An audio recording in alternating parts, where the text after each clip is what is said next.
Israel പണി തുടങ്ങിയതോടെ Iran നെട്ടോട്ടമോടാൻ തുടങ്ങി. മൊസാദിന്റെ ഭയത്തിലാണ് ഇറാൻ ഭരണകൂടം. എപ്പോൾ വേണമെങ്കിലും മൊസാദ് പണിവെക്കും. ആണവ നിലയങ്ങളും ആണവ ശാസ്ത്രജ്ഞരെയും സുരക്ഷിതമാക്കാൻ നെട്ടോട്ടമോടുകയാണ് ഇറാൻ. കലിയിളകുന്ന നേരത്തെല്ലാം ഇറാന്റെ ആണവ നിലയങ്ങൾ തകർക്കലാണ് മൊസാദിന്റെ രീതി. അറബ് രാജ്യങ്ങൾ ഇറാന് മുന്നറിയിപ്പ് കൊടുത്തിരുന്നതാണ് യുദ്ധം വേണ്ട എന്ന. അത് കേൾക്കാതെ എടുത്തുചാടി വെട്ടിലായിരിക്കുകയാണ് ഇറാൻ. അറബ് രാഷ്ട്രങ്ങൾക്ക് ഇസ്രയേലിൽ നിന്ന് കിട്ടിയ അടിയുടെ ചൂട് ഓർമ്മയുണ്ട്. ഇന്ന് അറബ് രാഷ്ട്രങ്ങൾക്ക് പോലും ഇസ്രയേലിനോട് പഴയ ശത്രുതയില്ല. 3 തവണ അടിച്ചിട്ടും തോൽവിയേറ്റതിന്റെ പേടി കൊണ്ട് കൂടിയാകാം അവർ തങ്ങളുടെ പണി നോക്കി ഒതുങ്ങിക്കൂടുന്നു. പക്ഷെ ഈ ഭൂലോകത്ത് നിന്ന് ജൂതരാഷ്ട്രത്തെ തുടച്ചു നീക്കുമെന്ന് പരസ്യമായി പ്രഖ്യാപിച്ച രാജ്യമാണ് ഇറാൻ. അതോടെ ഇറാനെ തീർക്കുമെന്ന് മൊസാദും പ്രഖ്യാപിച്ചു. വലിയ വിലയാണ് ഇറാൻ ഇതിന് കൊടുക്കേണ്ടി വന്നത്. തങ്ങളുടെ കൊച്ചു രാജ്യത്തെ ഒരു മിസൈൽ പോലും വീഴാത്ത രീതിയിൽ സംരക്ഷിക്കാൻ ഇസ്രയേലിന് കഴിഞ്ഞു. പക്ഷേ അവർ നിരന്തരം ഇറാന് പണി കൊടുത്തു.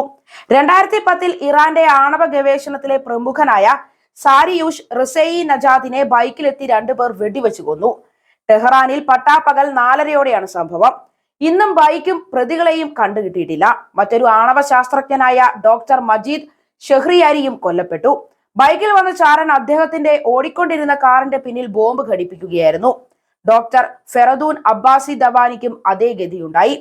സർക്കാരിന്റെ സമാന്തര പട്ടാള സംവിധാനമായ റവല്യൂഷണറി ഗാർഡ്സ് അംഗവും ക്വാണ്ടം ഫിസിക്സ് പ്രൊഫസറുമായ മസൂദ് അലിയുടെ ഊഴമായിരുന്നു അടുത്തത്. മുഹമ്മദി സ്വന്തം കാറിലേക്ക് കയറാൻ തുടങ്ങുമ്പോൾ വൻ സ്ഫോടനത്തിൽ കൊല്ലപ്പെടുകയായിരുന്നു. അടുത്തൊരു ബൈക്ക് പാർക്ക് ചെയ്തിരുന്നു. അതിലാണ് ബോംബ് വെച്ചിരുന്നത്.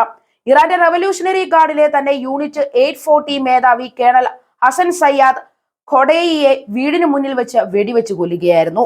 ബൈക്കിൽ വന്ന കൊലയാളികൾ കാറിലിരുന്ന ഖൊഡേയിയെ 5 തവണ വെടിവെച്ചു.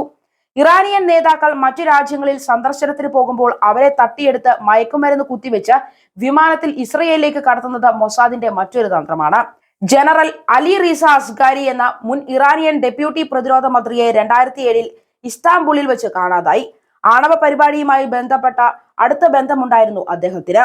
4 വർഷത്തോളം യാതൊരു വിവരവും കിട്ടിയില്ല.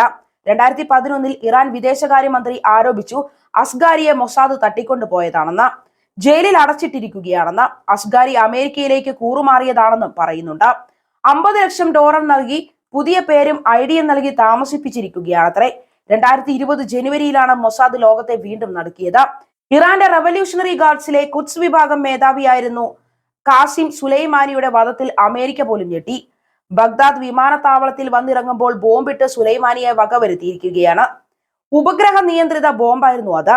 അതുപോലെ തന്നെ ഇറാന്റെ അണുബോംബ് നിർമ്മാണത്തെ സൈബർ ആക്രമണത്തിലൂടെ മൊസാദ് തകർത്തതും വാർത്തയായി. കമ്പ്യൂട്ടർ സിസ്റ്റത്തിൽ വൈറസിനെ കടത്തിവിട്ട് തെറ്റായ നിർദ്ദേശം നൽകിയാണ് അവർ നിലയം തകർത്തത്.